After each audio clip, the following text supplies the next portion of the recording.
Hey everybody, this is Papa Sean, and we are looking at Solasta, Crown of the Magister. Alright, so we are in the character selection. We're going to go ahead and go through our very first character creation. As you see that they kind of give you some defaults when you first get started. If you want to jump right in, you can.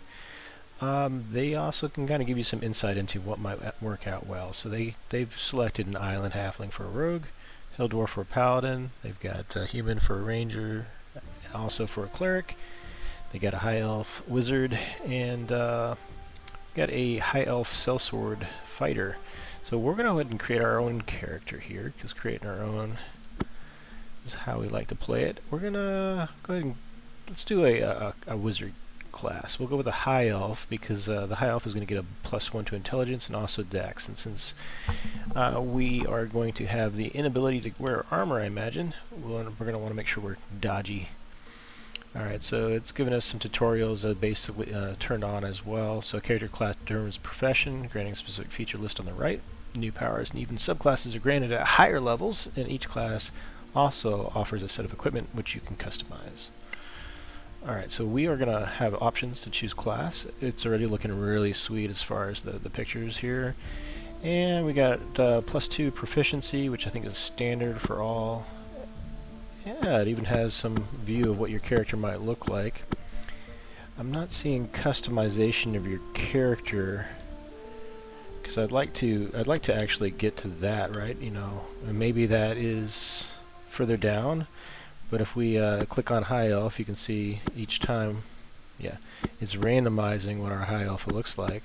So you could probably randomize to where you're happy, and then we're going to go ahead and click wizard. We can edit the equipment here, and then class features, so you can kind of see what you'll have at higher levels. At level 2, we'll get an arcane tradition, arcane recovery. So this kind of falls in line with Dungeons and Dragons 5th edition, from what I'm seeing so far. And then level 4, ability choice. Yep, level 8, ability choice. So we'll get to pick what arcane tradition we want to go in. I'm curious what traditions are going to be available, so we'll circle back on that. The editing of equipment. So we got quarterstaff, component pouch, spell book, scholar's pack. Let's see what we got as far as edited options. Alright, so again, it looks like 5th edition related. We got a quarterstaff, or we can go with a dagger. I like the versatility of a dagger. And then we've got our component pouch, or an orb, but it looks like we can go with a wand. Let's stick with the pouch, I guess is fine. Scholar's pack or explorer's pack. Scholar's pack is probably going to give us a little bit more. Crafting scroll of magic missile, scroll kit, crafting potions of healing. Yeah, that's probably a good thing to stick around with, and we got to keep our spell book. So we're going to go ahead and validate that, and we'll hit the next. Alright, so now we're selecting our backgrounds. Background determines a character's history prior to their adventuring life, offers equipment and proficiencies, but also the ability to select personality flags.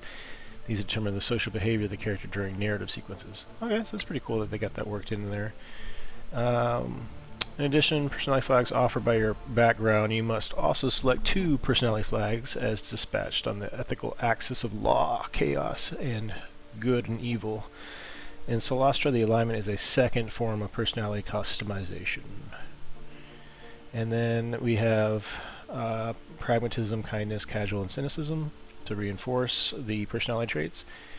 And I think we're good. So we can select. It's pretty cool how they got the different backgrounds kind of laid out right there. So we are a wizard, so I think thematically academic probably goes along with that. We might look at philosopher, lawkeeper, or aristocrat. I think I'm going to go with academic, though, to kind of align with that. And, so background and personality flags, we got the lawfulness, pragmatism, a tendency to value practicality over principles. I think that a wizard would be more pragmatic. Could be ego and greed, but I like the idea of looking at what's practical over principles. And then additionally, personality flags, we've got kindness, cynicism, egoism, violence, caution, greed. Trying to help others, altruism. I think that's probably... And you see the good and evil, law, chaos axis is a little bit faded out, but you can kind of see where that aligns. I tend to go for lawful good characters most of the time. So let's go for altruism. We want to help people in need because we want to feel good at the end of the day. Or, you know, we got out of our deliverance where we were sneak attacking everybody, so now we're going into this as a wizard that's going to be altruistic. Alright, what else? So we've got one there, we've got to choose two. So let's go with tendency, pragmatism. I already chose pragmatism here. I'm not sure if there's a, you double down on that, but I'll go ahead and do that. And then we have to choose two of the personality flags. So since I went with the egoism, a tendency to put oneself, friends, and family first at the expense of others, I think that they're going to go that route as well. Their family and friends come first over the others around them, so a little bit of that as well. Tutorial ability scores are the 6 core. Yep, we've got the standard 5e, and then the bonuses under each score is applied to any relevant. Alright, so that's fine. We have the ability to do a point buy or dice rolls. We're probably going to go with point buy because that otherwise you get trapped in that trying to get the perfect dice number. So let's do a standard array point buy or standard array. Standard array is here, and let's see with the point buy what does that look like. So you get 27 points and you can align yourself how you want. I do like the idea of point buy, so let's go ahead and do that. Alright, so we're going to do 15 plus 1 from our ancestry, and then we got plus 2 to their dex. Our dumps are going to be charisma and probably strength. I want to have at least a 14 con. And then it probably wouldn't hurt to have decent wisdom as well.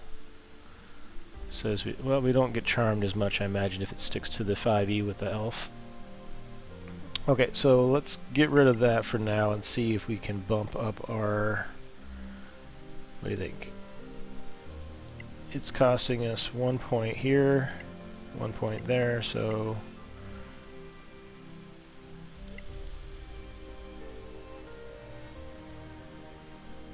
Curious. 17 appears to be the max on our dex. And we can go with 14 on con, dex of 16. That gives us a little bit of play that we can stick our points in wisdom. And I'd like to have the ability to carry a little bit more, but maybe we'll have some minions running around carrying stuff for us.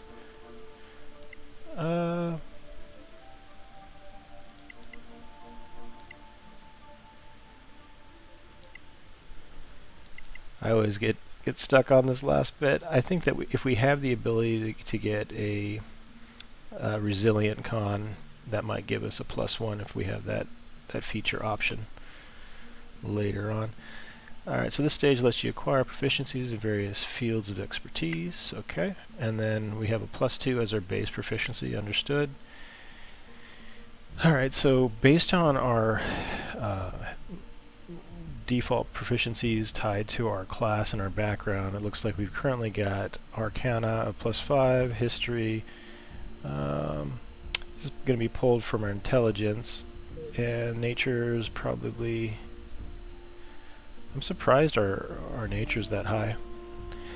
Perception tends to be one of the big ones that you're going to want to have up. Our int is +5, so I guess that's tied to our nature. Yep, and Arcana. We have let the computer make the choices for you now. Class skills.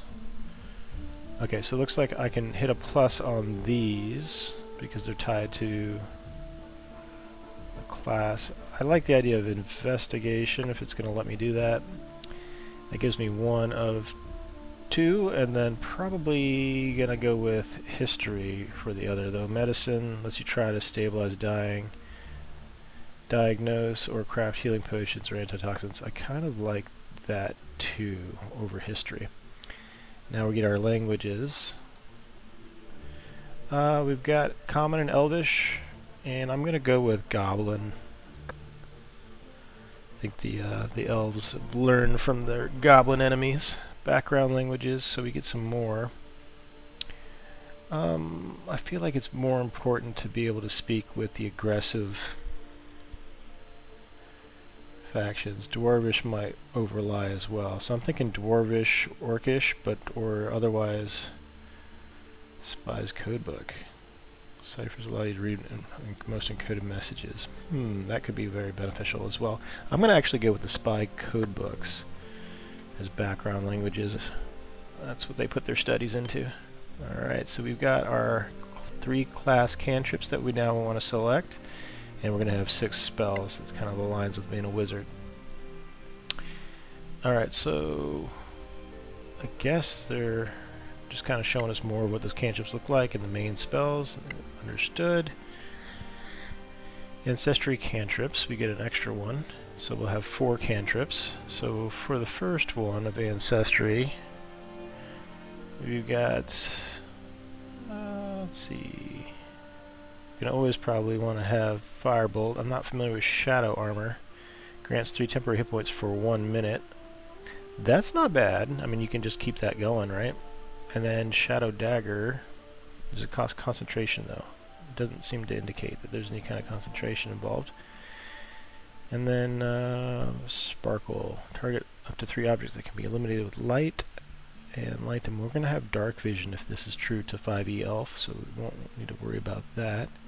Lowers the target's AC and prevents reaction until the start of its next turn. That's not a bad one either. Well, let's go with Shadow Armor for now, because I'm not sure that's going to be incorporated into the other class cantrips. And it looks like we're selecting those now, so we're going to go with the Firebolt. It's going to give us fire. Let's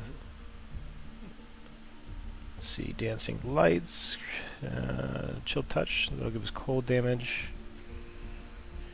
Deal damage to one enemy and prevent healing for a limited time. Chill Touch. Okay, so it's necromantic damage, necrotic damage.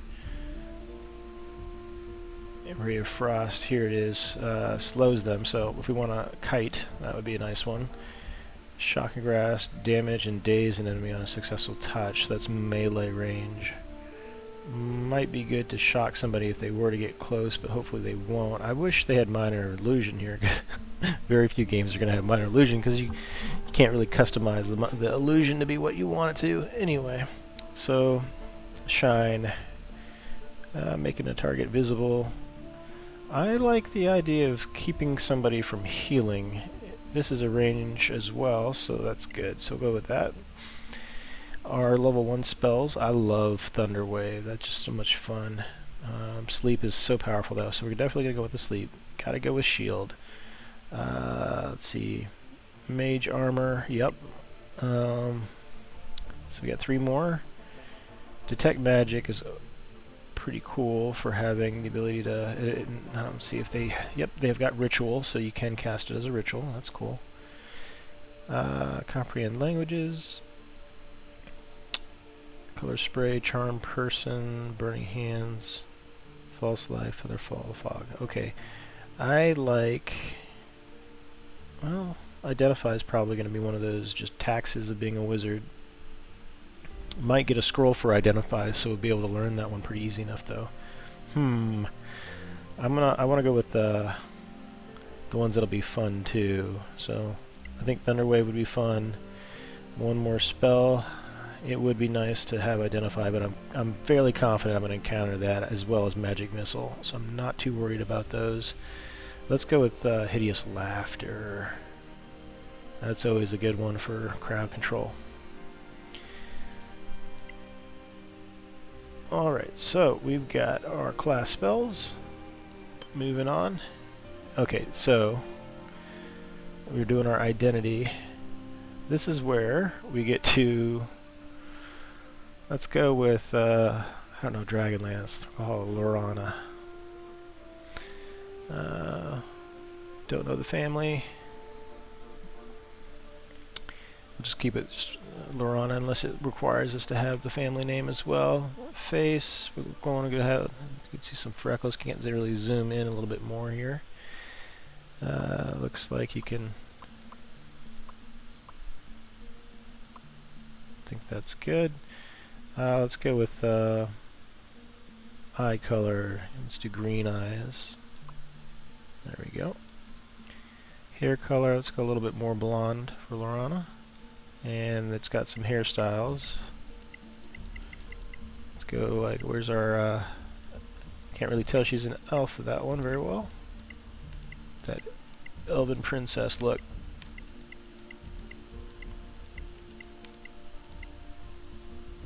Not a whole lot of hair options, but I think this will be the one that closest ties with us. The clothes flapping when you move them is pretty cool, right? They got a lot of detail there. That's nice. All right, hair color, eye color, physique. Bonk bonk. Elves, we'll go with the thin elf, and I think we're good.